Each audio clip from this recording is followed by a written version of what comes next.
At my son's 5th birthday, my niece blew out his candles and took his gifts while my family cheered. I walked out with my kid that night.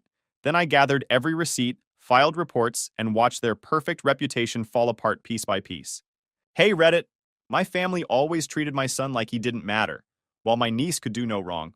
I put up with it longer than I should have, until one birthday crossed a line I'm never letting anyone get near again. A lot happened after that, but before I get into the mess, here's how it all started. I'm Grant, 34, electrician, single dad. My son's name is Milo, he's 5. His mom walked out when he was 3 and never looked back. No calls, no visits, nothing. So it's just us. I don't bend easy for anyone, and I'm not the keep the peace at all costs type. Only soft spot I've got is for my kid. My parents, Marla and Dennis, are the kind of people who think they're always right because they're older. My sister Tessa acts like she's better than everyone, and her husband Reed agrees with whatever she says. They treat their daughter Jenna like some princess that the rest of us should orbit around. Milo is basically background decoration to them. I've pulled back from them a lot the last few years. But Milo's 5th birthday was coming up, and he kept talking about wanting a big party where I can run around with my friends. My apartment isn't big. My parents heard that and jumped on it. You have to do it here, Marla said. We've got the space, the yard, the proper setup.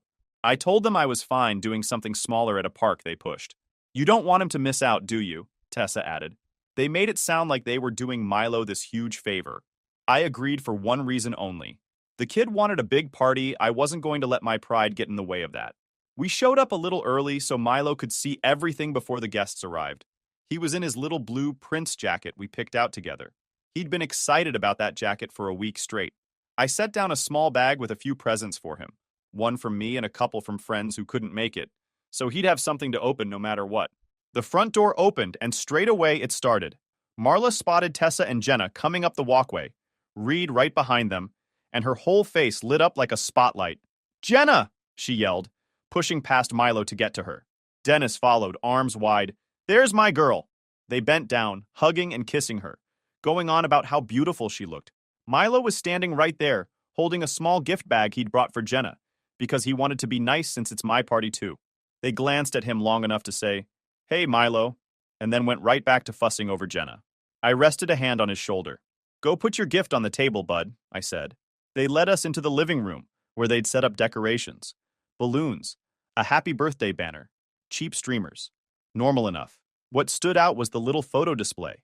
They'd done this line of hanging photos and frames on the table underneath. Milo stared at it for a second. Then he pointed up and said in a small voice, They put a lot of Jenna pictures. Yeah, I said. They did. Marla walked in then, wiping invisible crumbs off the counter. Well, what do you think? She sounded proud, like she'd just produced a professional event.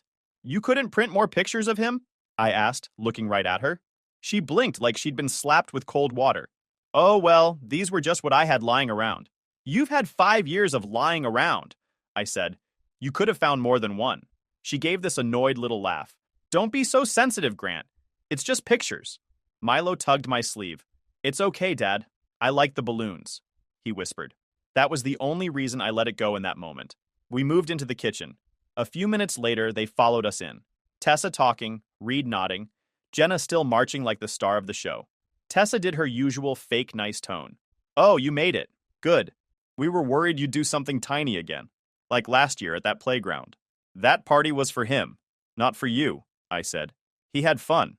She smiled like I'd told a joke she didn't find funny. Well, this is more proper. Milo tried to show Marla his jacket. Grandma, look, I'm a prince today. Marla glanced over, gave a quick smile, and then turned back to Tessa. Did you see Jenna's dress? It was so expensive but totally worth it. Jenna twirled. Everyone clapped. Milo stood there with his little half smile, hand still on his jacket. Nothing huge had blown yet, but the tone was set. I could feel it.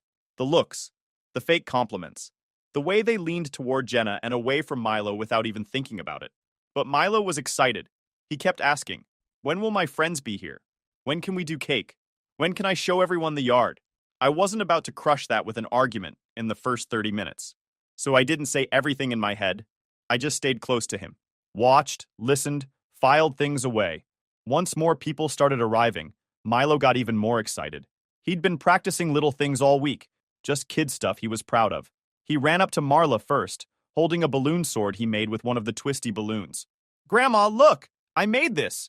Marla didn't even turn fully toward him. Uh-huh, that's nice, she said, waving her hand like she was shooing a fly. She kept talking to Dennis about making sure the cupcakes don't get smudged. Even though none of them were in sight, Milo tried again with Dennis a minute later, showing him a crayon drawing he made that morning. Dennis glanced at it for half a second. Good, good, he muttered, more focused on adjusting a tablecloth that didn't need adjusting. Meanwhile, Jenna walked in, wearing her sparkly pink dress, and every adult near her lit up like a switch. Oh my gosh, honey, you look precious, Marla gushed. Just perfect, Dennis added. Reed beamed as if she'd invented oxygen. Milo was standing right next to them holding his drawing. Nobody looked down at him. I watched all of it. No surprise, but still irritating, I told Milo, "Hey, show me." He handed me the drawing and I knelt down. That's awesome. You did this by yourself? He nodded proudly. I made sure he saw me actually pay attention. A few minutes later, he went to try his last thing he practiced, a little magic trick with a coin. He tapped Marla's arm gently.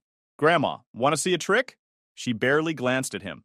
Not now, sweetie, I'm busy. She was busy opening containers of chips that were already open.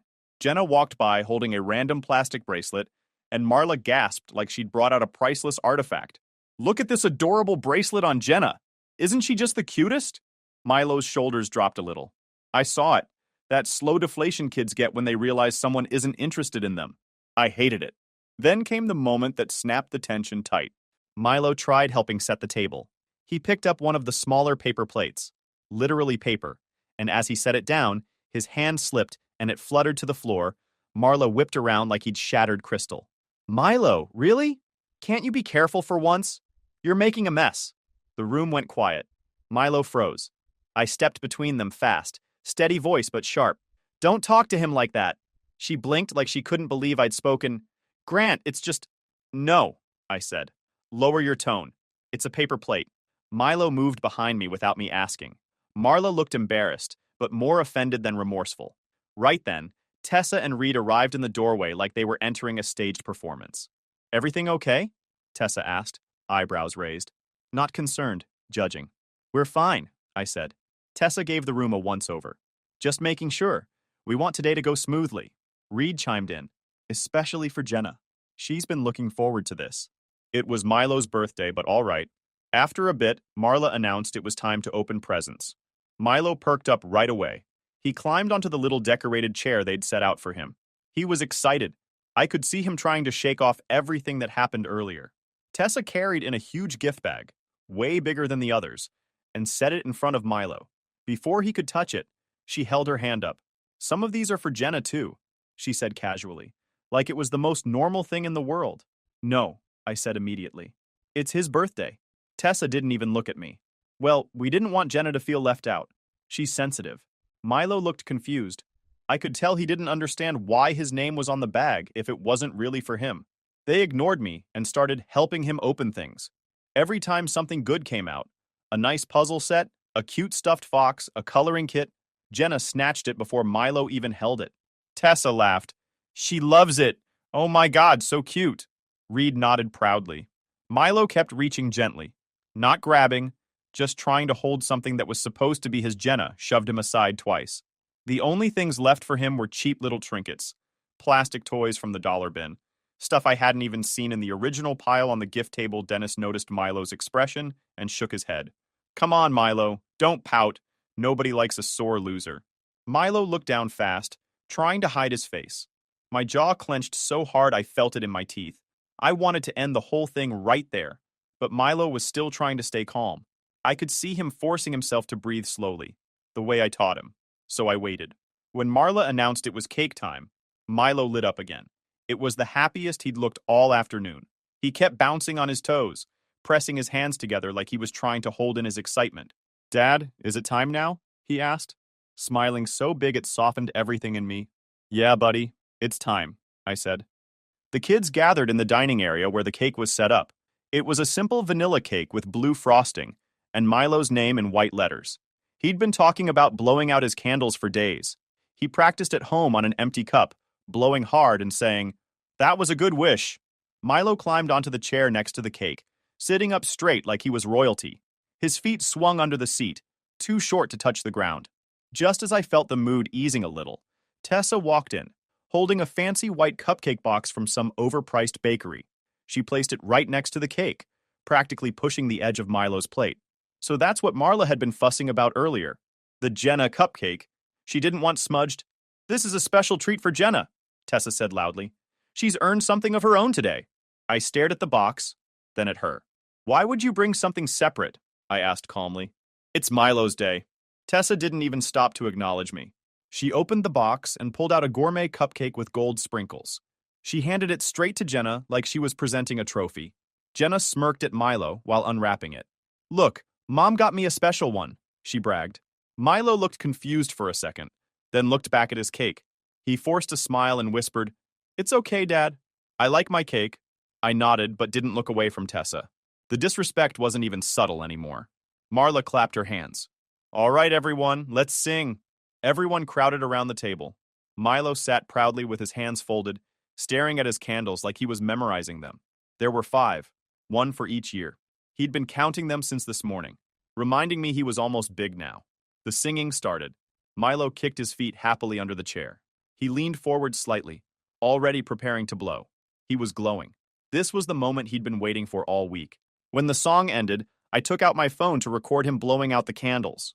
Milo leaned in, cheeks puffing, and Jenna suddenly darted in from the side fast. Deliberate. She shoved her way between Milo and the cake, planted her elbows on the table, and blew every candle out in one long breath. Every single one. Milo froze. His mouth stayed open halfway through his breath. He blinked once, confused, then again, slower. A few adults laughed. "Oh, she's quick," Marla said, clapping. Tessa giggled. "She just gets excited. Milo was too slow." "He hesitated," Dennis added. "Next time, be faster, kiddo." Milo's little face crumpled instantly. His hands dropped into his lap. He stared at the candles, now just thin lines of smoke drifting upward. His lower lip shook once. Then again, then the tears hit fast. He burst into full sobs. Not loud screaming, not tantrum crying. Just this raw, heartbroken sound kids make when something really matters to them. His shoulders curled inward like he was trying to make himself smaller.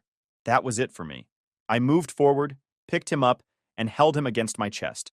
He clung to me right away, fists gripping my shirt, crying into my shoulder. I didn't raise my voice. I didn't need to. But my whole posture must have changed, because the room went quiet. I felt that cold, focused calm I only get when a line's been crossed. I looked around the table. "We're done here," I said. My voice wasn't loud, but it carried, "Don't contact us." Tessa made a face. "Grant, seriously, it was just a candle." I didn't look at her. I shifted Milo higher on my shoulder and grabbed our bag with my free hand. Marla stepped forward. "Don't make a scene." I walked straight past her. "Don't contact us," I repeated. Reed muttered something under his breath about me being dramatic, but I was already heading toward the door. Milo was still sobbing into my neck, small and shaking. I didn't rush him. I just held him tightly and walked out. The sun outside felt too bright after that dim room. As I reached my parents' driveway, I saw their neighbor, Mrs. Halston, walking back from her mailbox across the street. She stopped when she saw us, Milo clinging to me and crying hard. Her whole face shifted with concern. "Grant, is everything all right?" she asked quietly. I shook my head once. "Not here," I said, keeping my voice steady for Milo's sake. She frowned deeply, watching us with that look older people get when they know something isn't right, but don't push out of respect. She watched me open the car door, settle Milo into his seat gently, and kiss the top of his head. I buckled him in, wiping his cheeks with my sleeve as he kept crying softly, and with that, I shut the car door, got in, and drove away from the house I should have never walked into in the first place. I didn't drive straight home. Milo was still crying in the back seat, wiping his face with his sleeves, and I couldn't just end the day like that. So I turned toward his favorite spot, this little diner he loves because they draw smiley faces on the pancakes. It's the place where he always asks the waitress about how many pancakes she's carried in her whole life. It usually cheers him up fast. When we parked, he was quiet but not crying anymore. I got out, opened his door, and unbuckled him. "Let's get something good to eat," I said gently. "Whatever you want." He nodded, rubbing his eyes. I lifted him out, and he leaned his forehead against my shoulder for a second, before we walked inside. They seated us by the window like usual. Milo sat across from me, still holding onto his little party hat crumpled in his hand. The waitress came over with menus, smiled, and said, "Birthday boy, huh?"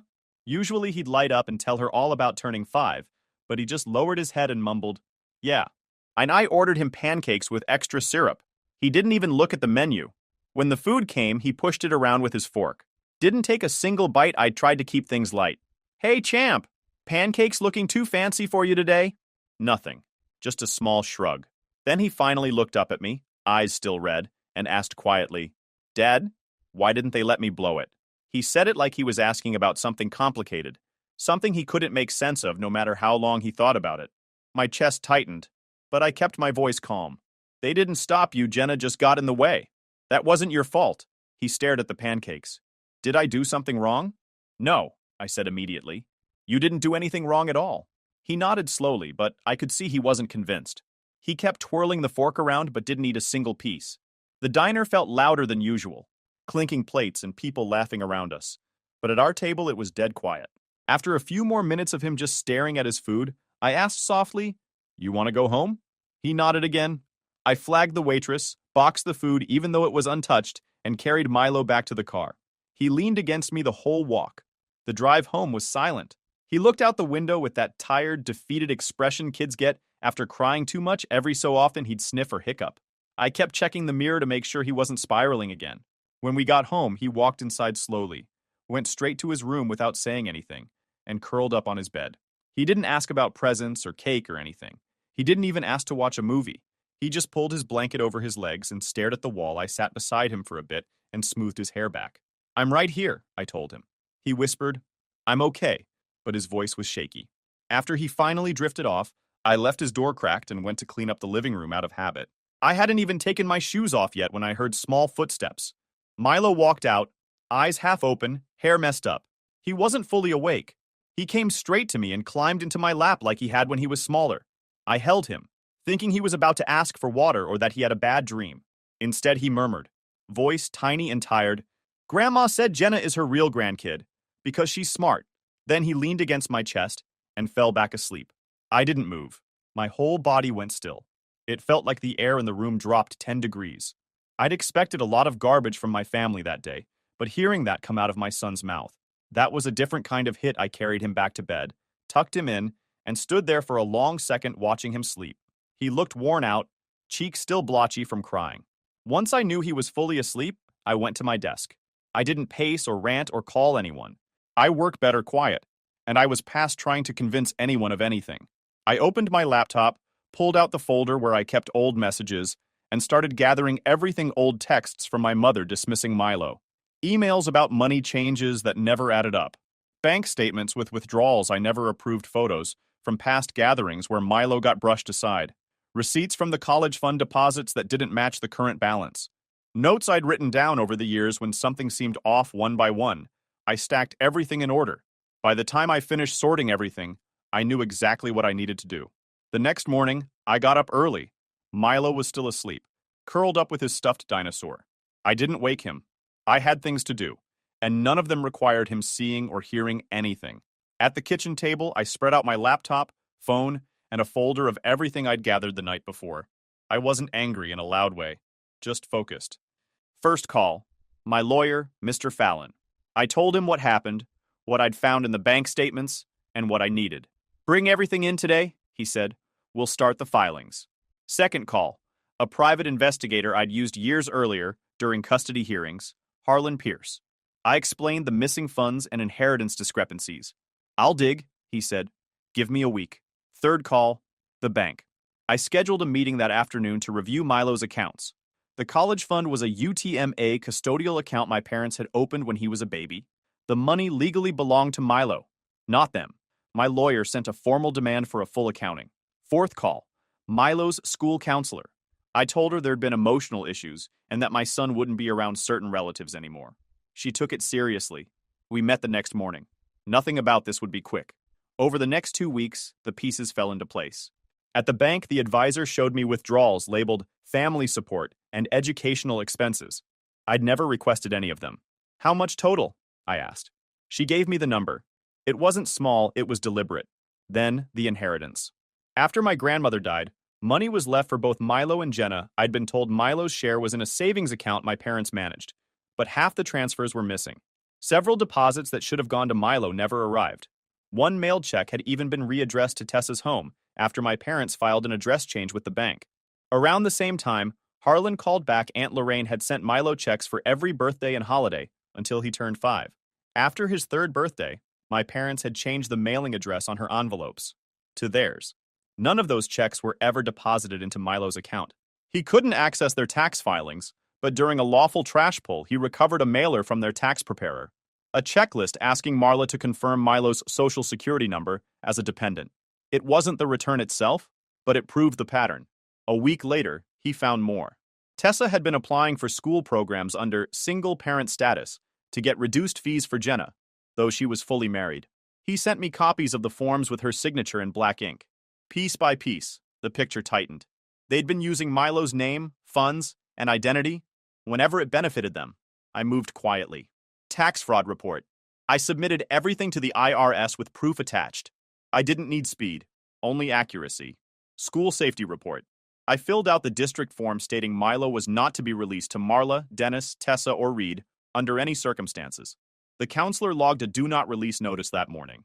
By Friday, every emergency contact card had been updated. Financial misuse report to the court. My lawyer filed for a full accounting of the college fund and inheritance, demanding records of every withdrawal and transfer bank notifications. The bank froze all accounts they could access and opened a new custodial account in my name as custodian. Future deposits went there. The old one stayed locked until the review finished. There was no shouting, no confrontation. The consequences would arrive quietly in certified envelopes. During those weeks, Milo stuck close. He seemed lighter without them around, but still asked, "Do we have to see them again? Or will Grandma be mad forever?" I always told him, "You don't have to see anyone who makes you feel bad." He'd nod and go back to his toys. The next morning after my calls, I met with the counselor. She said Milo had mentioned feeling pushed aside before, and that the birthday had clearly hurt him. "We'll make sure he feels safe here," she promised. And I believed her. Within 3 weeks, everything was in motion. Investigations, account freezes, flagged records, all without a single argument or raised voice. My family had crossed a line they couldn't uncross, and I wasn't giving them the chance to pretend they didn't. About a week after the original birthday mess, I got an email from Milo's teacher asking if she could speak with me. She said she'd noticed Milo was quieter in class, not raising his hand as much, not showing his drawings to anyone. That wasn't like him. He usually talked nonstop. I went in the next morning before work. Milo sat at a little table playing with blocks, while the teacher, Ms. Hale, pulled me aside. She kept her voice low, careful. "He told me something happened at his birthday," she said.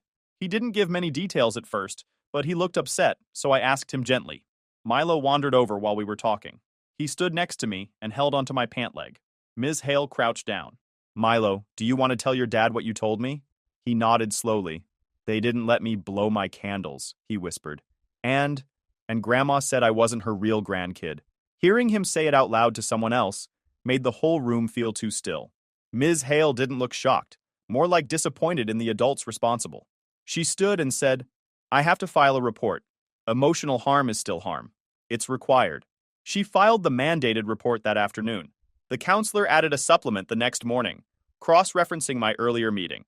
By week's end, the system showed them as "do not release," just reinforcing what the office had already put in place, and their names were off every emergency card. While that happened, my parents' neighbor, Mrs. Halston, quietly played her part without me asking. I didn't tell her anything, but she'd seen enough the day of the party. She mentioned to a couple of people on their street what she saw. Me carrying Milo out while he cried, the tension in the air, the look on my face. Not gossiping, just describing what she witnessed. In small communities, that's enough to start conversations. And people started talking. Not loudly, not publicly, but in that subtle way where folks become polite but distant toward the ones at fault. I noticed it the next time I passed Marla at the grocery store. 2 people who usually chatted with her gave her quick nods and moved on. One woman who always complimented Jenna didn't look at her this time. Dennis's buddy from the hardware store barely greeted him when I saw them outside. I didn't fuel anything. I didn't say a word. I didn't need to support came in quietly, naturally. A coworker asked if Milo was doing all right. A parent from Milo's class offered extra decorations she had left over from her kid's party. Ms. Hale asked if we needed anything. Even the diner waitress who saw us last week slipped me a coupon for Milo's pancakes, with a small smile. So I decided to do something important. I threw Milo the birthday he deserved, not a replacement, a real one. I rented a small room at the community center. Nothing fancy but clean, open, and brightly lit. A couple of parents helped hang decorations. Mrs. Halston brought homemade cookies shaped like stars. Someone donated balloons. A mom from Milo's class brought a small speaker for music. It wasn't big or glamorous, but it was warm, safe, ours. When Milo walked in, he froze. He stared at the setup like he couldn't believe it was for him. Then he turned to me with this huge, genuine smile. Not forced, not polite, just pure happiness. "Is this my real party?" he asked. "Yeah, buddy," I said. "This one's all yours." He ran around looking at everything, thanking people, showing off his Prince jacket again, with none of the nervousness from the first party.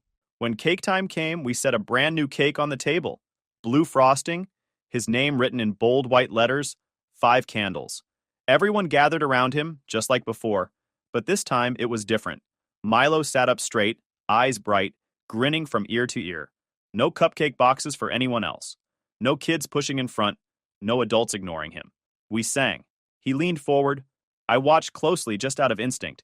He blew out every candle himself, all 5. One smooth breath. The room clapped. He laughed. He looked proud. Then he cut his own cake with my help, steady hands on top of mine, and passed out slices to the other kids. He hugged 2 classmates who brought small presents. He played tag. He danced terribly. He ate too much frosting. And for the first time in weeks, he looked like Milo again. Meanwhile, in the background, quietly, slowly, things were shifting for my family. The school officially struck their names from all contact lists. They didn't get notified directly. They'd find out only if they tried to pick him up. Extended family started hearing small whispers. A cousin reached out asking if everything's okay. A couple of church members slowed their greetings toward Marla and Dennis. Nothing confirmed, just a shift in tone, the kind people notice. I watched Milo run around the room with a frosting mustache and a paper crown, laughing as kids chased him around the tables. That was all I needed. Over the next few months, I didn't reach out to Marla, Dennis, Tessa, or Reed. Not once. I didn't block them either. I just let the silence do what it needed to do. That silence ended up being louder than anything I could have yelled. Things didn't blow up all at once. They unraveled slowly, the way real consequences usually show up. The first knock came in the form of a thin IRS envelope addressed to my parents. I knew because Dennis told my sister, who then told someone else, who finally told a mutual acquaintance. Small towns don't keep secrets long. Word was the IRS had questions about dependent claims and discrepancies. Nothing dramatic, just an audit notice, but for people like them, that's humiliating enough. Several months later, after the usual document requests and back and forth, they got a follow-up proposing changes. When those changes were finalized, the bill landed, not a fortune, but enough that it clearly stung. Dennis apparently snapped at a cashier in the hardware store about government idiots targeting honest people. He didn't realize a neighbor 2 aisles over heard him. By the time she told someone else, the story twisted into him being investigated for stealing from his grandson. Didn't matter if it was exaggerated. The point was that people were talking, and nobody defended them. Meanwhile, Tessa's trouble showed up differently. The school activities she applied for under single-parent discount sent letters asking for verification documents. She ignored the first. The second came with bold text saying they needed proof of income or she'd owe repayment. Parents at school noticed Jenna stopped showing up to dance class. Another kid's mom mentioned that someone lied on their forms. Tessa tried to brush it off as a misunderstanding, but nobody bought it. Reed wasn't fired or anything flashy like that, but I later heard, from a coworker of his, secondhand, that management quietly pulled him from a client project. They needed someone with less personal drama involved. Take that as hearsay, but in office language, that's basically a demotion. Without using the word as for Marla's church, that was the one place she thought she was untouchable. She'd been running their children's craft Sunday program for years, but after enough whispers, isn't she the one who played favorites? Pastor Griggs told her they were restructuring volunteers. She wasn't removed angrily. She wasn't confronted. She just wasn't asked to come back. Small-town exile is subtle. A cousin of mine told me later that Marla complained at a family gathering that everyone suddenly believes lies about us, but no one rushed to comfort her. Most people stayed polite and distant. Then there was Jenna. Her behavior caught up with her faster than the adults. Without my parents constantly propping her up and praising everything she did, she had to deal with regular kids who didn't care who her mom was. Her pushy behavior rubbed them the wrong way. One girl told her straight up, "You don't get to go first all the time." At a school event, she tried to cut to the front during a game, and the teacher corrected her sharply. She had a meltdown. Full screaming, crying on the grass, Reed pulled her aside, embarrassed. But he couldn't yell because other parents were standing right there watching. Whispers started immediately. The same ones who used to admire Jenna now avoided her. Then, something unexpected happened. One Saturday morning, Milo and I were at the park. He was playing on the swings when Jenna walked over alone. No parents in sight. She looked different. Not spoiled or smug, just tired. She stood in front of Milo, fidgeting with a loose thread on her sleeve. "Sorry," she mumbled. Milo blinked at her. "For what?" "For your cake," she said softly. "And other stuff." It wasn't rehearsed. It wasn't some forced apology with her mom feeding her lines. She looked almost embarrassed. Milo nodded like he'd been waiting for it. "Okay," he said simply, then went back to swinging. She walked off without saying anything else. It wasn't redemption or anything dramatic, but it was human, and that was enough. Later that night, Milo sat beside me on the couch drawing. Out of nowhere, he said, "Dad, can we move houses?" I looked down at him. "Why do you want to move?" He kept coloring. "I don't like them knowing where we live. It doesn't feel safe." That word hit harder than anything he'd said before. Safe. No 5-year-old should need to think about safety from their own relatives. "Yeah," I said quietly. "We can move." And we did. Not right away, but within 2 months we found a small place across town. Clean neighborhood, big trees, walking distance to the school. Milo had a new room painted however he wanted. He chose dark blue with glow-in-the-dark stars. The day we moved in, he ran around the empty living room yelling, "This is our home!" like it was the best adventure of his life. I updated the school, the bank, my lawyer. No one from my old family was given the new address. Not even extended relatives. My parents tried one last time a couple weeks later. They showed up at my old place with a bag of gifts the neighbor told them we'd moved. Supposedly, Marla started crying, saying she deserved a chance to fix the misunderstanding. Then, Dennis said I needed to control the narrative before people judge them forever. They still didn't get it. They weren't sorry for Milo. They were sorry for how it looked. I didn't call them back. I didn't explain. I didn't open any door for them again. Months passed. Milo healed. New friends, new neighborhood, new start. And my family, well, they kept dealing with the consequences they created.